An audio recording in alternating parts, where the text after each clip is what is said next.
से, फ्लाइट से कथाओं में पहुंच जाते हैं, पर छोटे छोटे गांव के लोग इस पवित्र शिव महापुराण की कथा को सुनने के लिए तरसते रहते हैं। तो कम से कम आज यदि यजमान परिवार ने इस पवित्र कथा को, यदि कवर्धा वासियों ने इस कथा को यदि छोटे से गांव में रखा, तो इस गांव की भी उन्नति और साथ में गांव में रहने वाले सभी मेरी जीजियाँ, मेरे जीजा, मेरी बेटियां, बेटा सब इस कथा को श्रवण कर कर अपने जीवन को धन्य बना लें, सार्थक। बोल बम का नारा है, दोनों हाथ उठाकर हर हर महादेव। भगवान शिव की जो अविरल भक्ति है, शिव की जो उपासना है, शिव की जो साधना है, वो यही दर्शाता है।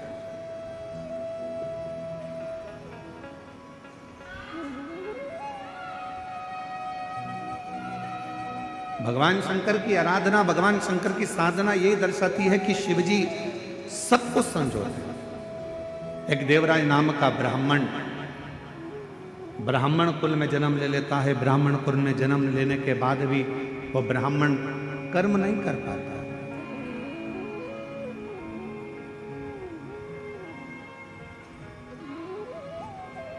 ब्राह्मण कर्म से वो वंचित है।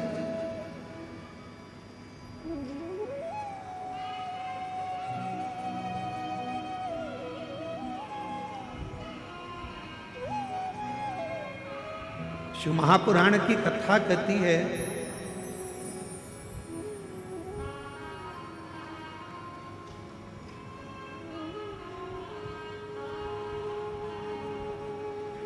अगर मनुष्य की देह मिले तो 3 चीजों से बचना।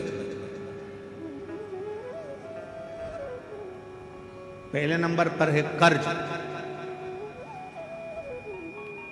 दूसरे नंबर पर है क्लेश और तीसरे नंबर पर है कलंक।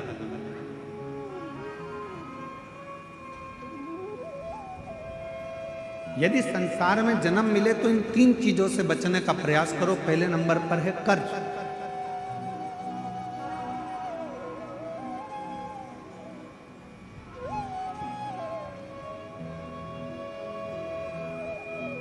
थोड़ा सा भी कर्ज हमारे जीवन में अगर हो जाता है, थोड़ा सा कर्जा आ जाता है, तो वो कर्जा बढ़ते बढ़ते बढ़ते बढ़ते एक दिन हमारी जमीन को, हमारी जायदाद को, हमारे मकान को भी बर्बाद कर देता है।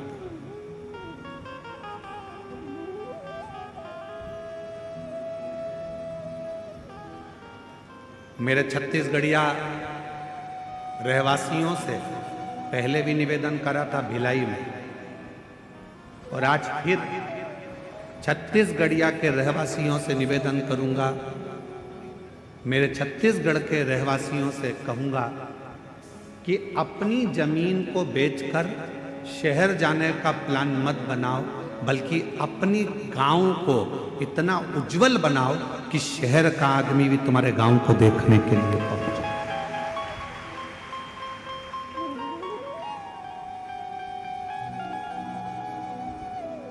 एक सच्चा छत्तीसगढ़िया, हम अपनी भाषा में कहते हैं जय जोहार। छत्तीसगढ़िया सब ले, मतलब एक सच्चा छत्तीसगढ़िया वो होता है जो जहां रह रहा है, जिस भूमि पर रह रहा है, उस भूमि को, उस घर को, उस गांव को इतना उज्जवल बना ले, इतना प्रगतिशील बना ले कि फिर उसको देखने के लिए दुनिया के लोग, दुनिया के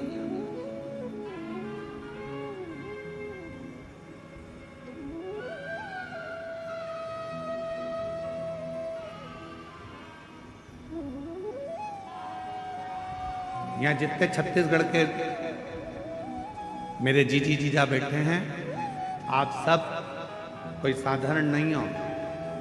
जितने भी बैठे हो, आप भगवान श्री राम जी के नाना जी और नानी जी हो।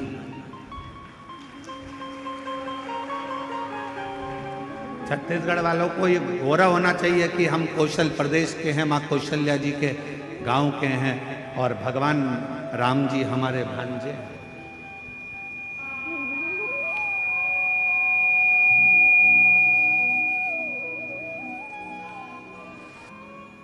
सहजता नहीं है। शिव भक्त को शिव महापुराण की कथा कर रही है, संसार के रहवासियों को 3 चीजों से बचना चाहिए। पहले नंबर पर है कर्जा, दूसरे नंबर पर है क्लेश, तीसरे नंबर पर है कलंक। ये 3 चीजें जब व्यक्ति के जीवन में अगर हो जाती है तो पूरा जीवन बर्बाद हो जाता है, पूरा। पहला बच्चों कर्ज से।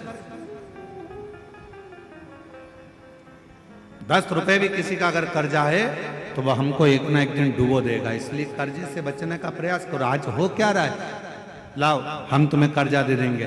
बड़ी बड़ी कंपनियां खुली हैं, बड़े बड़े बैंक खुले हुए हैं, जो दिन रात मोटरसाइकिल पे अपने अपने फ्लेक्स लगाकर दिन रात कहते हैं लो एक दिन में हम लोन देते हैं। गाड़ी पर लोन ले लो, मकान पर लोन ले लो, जमीन पर लोन ले लो, लोन ले लो, लोन ले लो, पैसा ले लो, पैसा ले लो। आज क्यों देने को तैयार बैठे? वो चाहते हैं कि आप थोड़ा सा लोन लोगे, धीरे धीरे वो चुका नहीं पाओगे तो एक दिन तुम्हारी जमीन भी चली जाएगी, मकान भी चले जाएगा, और मालूम पड़ा एक दिन जो रखा हुआ धन है वो पूरा बर्बाद हो जाएगा।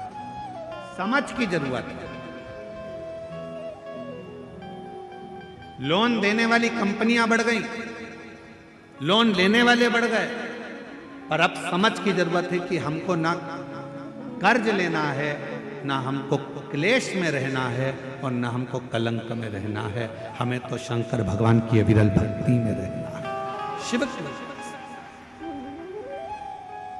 कर्ज से थोड़ा सा बच जाओ, थोड़ा सा। और जब यह मानव देह कर्ज से बच जाए तो इसको क्लेश से बचाने का प्रयास करो कि परिवार में रह रहे हो, गांव में रह रहे हो, नाते रिश्तों में रह रहे हो, कुटुंब कबीले में रह रहे हो, कोई क्लेश नहीं होना चाहिए। आपस में थोड़ा साझा बनाकर, थोड़ा सा।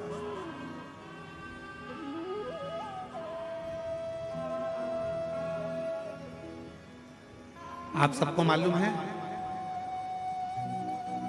महीने में 2 एकादशी आती है तो 2 प्रदोष आती है। कभी किसी से पूछो कि भगवान शंकर का यह अविरल त्योहार प्रदोष का व्रत क्यों आता है? क्यों भगवान शंकर की आराधना प्रदोष के दिन करी जाती है? क्यों कभी सोमवार होम प्रदोष आ जाती है, कभी गुरुवार का प्रदोष आ जाता है, कभी शुक्रवार का प्रदोष आ जाता है, कभी कोई प्रदोष आ जाता है। ये प्रदोष का व्रत क्यों आता है? उसका एक कारण है, भगवान शंकर प्रदोष का व्रत धारण कर कर फिर अगला जो दिन होता है उस दिन मेरे शंकर भगवान अपने सारे गणों के साथ नंदी, भृंगी, श्रृंगी, नर, गंधर्व, अप्सरा, किन्नर, देवता, पशु, पक्षी जितने भी होते हैं मेरे शिव सबके साथ बैठकर अपना महाप्रसाद ग्रहण करते हैं।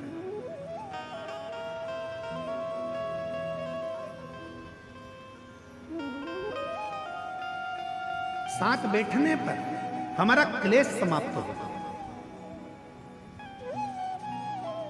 आज के जमाने में 4 भाइयों का परिवार, एक इधर जा रहा है, एक उधर जा रहा है, देवरानी, जेठानी, ननंद सब अलग अलग क्षेत्र में जा रही, कोई सुनने को तैयार नहीं। तो शिव महापुराण की कथा कहती है एक कर्ज से बच जाओ, दूसरा क्लेश से बचो। हफ्ते में, महीने में एक दिन ऐसा बनाओ जिस दिन मेरे घर के पूरा परिवार एक जगह पर एकत्रित हो, भोजन करें, साथ बैठें, साथ बैठकर अपने परिवार की चर्चा। हम ये भी नहीं कहेंगे कि तुम किसी परमात्मा की आराधना करो कि साधना की आराधना, आप तो साथ बैठो, अपना मनन चिंतन करो कि हमें अपने घर को कैसे संवारना, हमें अपने परिवार को कैसे संवारना, हमें अपने बच्चों को उच्च शिक्षा कैसे देना, हमें अच्छी चिकित्सा कैसे देना। हम कहीं आडंबर में तो नहीं फंस रहे, हम कहीं गलत जगह पर तो नहीं फंस रहे, आडंबरों से मुक्त कैसे करें। आज थोड़ी सी बीमारी आती है और लोग भटकना चालू कर देते हैं, यहां जा रहे हैं, वहां जा रहे हैं, तबीयत खराब हो गई तो यहाँ जाओ वहाँ जाओ। हमने जब से शिव महापुराण की कथा बाची है, एक बात हमेशा कही है कि सबसे पहले अगर शरीर में कष्ट है तो अपने गांव के प्राथमिक चिकित्सा केंद्र में जाओ, उसके बाद फिर शहर के हॉस्पिटल में जाओ, फिर शहर के हॉस्पिटल से जिले के हॉस्पिटल में जाओ, फिर जिले के हॉस्पिटल से फिर कोई बड़ी सिटी के कोई हॉस्पिटल में जाओ। कहीं भटको ना, जरूरी है। बड़े हॉस्पिटल में कब जाना? जब पहले छोटे हॉस्पिटल में जाना। बड़ा हॉस्पिटल वाला क्या करेगा?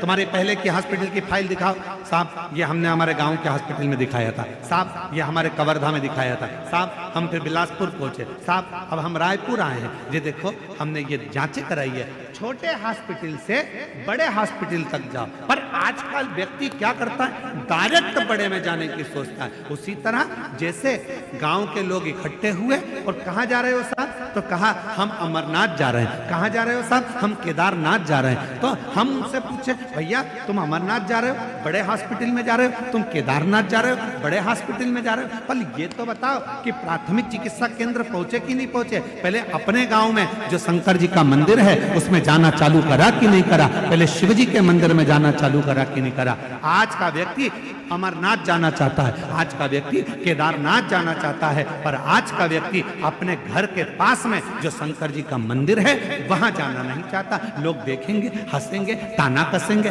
कोई कुछ कहेगा, कोई कुछ कहेगा। पहले चिकित्सा केंद्र, प्राथमिक चिकित्सा केंद्र जाइए, पास के मंदिर जाइए।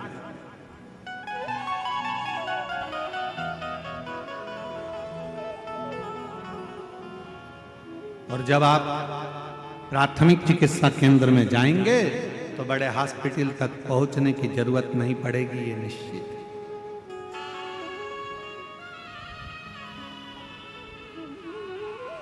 भटक रहे,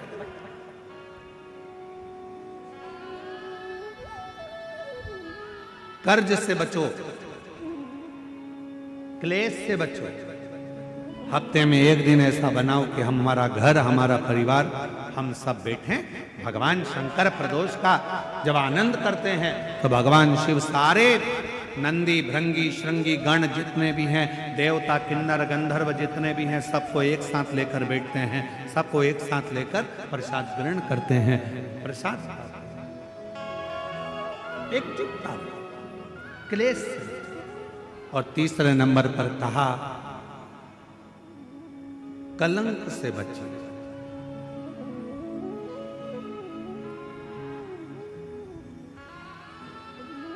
हमारे सनातन हिंदू धर्म में पतंग उड़ाने के लिए एक दिन दिया गया। यहां उड़ाते पतंग? अरे बोलो तो जम के। कब उड़ाते हैं? जम के बोलो। मकर संक्रांति में। हमारे सनातन धर्म में, हिंदू धर्म में पतंग उड़ाने के लिए एक दिन दिया है, मकर संक्रांति का दिन। उड़ा लो जितनी उड़ाना है, खूब काटो जितनी काटना है। पर हमारे सनातन धर्म में यह कहा गया, साल में एक दिन मकर संक्रांति के दिन खूब उड़ाओ, खूब काटो, पर बाकी के दिन ना उड़ाना ना काटना। शिव महापुराण की कथा कहती है, किसी का कोई काम हो रहा है, किसी के बेटे की शादी हो रही है, किसी की बेटी का संबंध हो रहा है, लोग हर कुछ बोलकर उड़ा देते हैं और उसके संबंधों को काट देते हैं। शिव महापुराण की कथा कहती है, कोई उन्नति की सीढ़ी पर चढ़ रहा है तो उसको चढ़ने दो, बढ़ने दो, उसको काटने का प्रयास मत करो, क्योंकि हम सब सनातनी हैं। सनातनी काटता नहीं है, सनातनी जोड़ता है।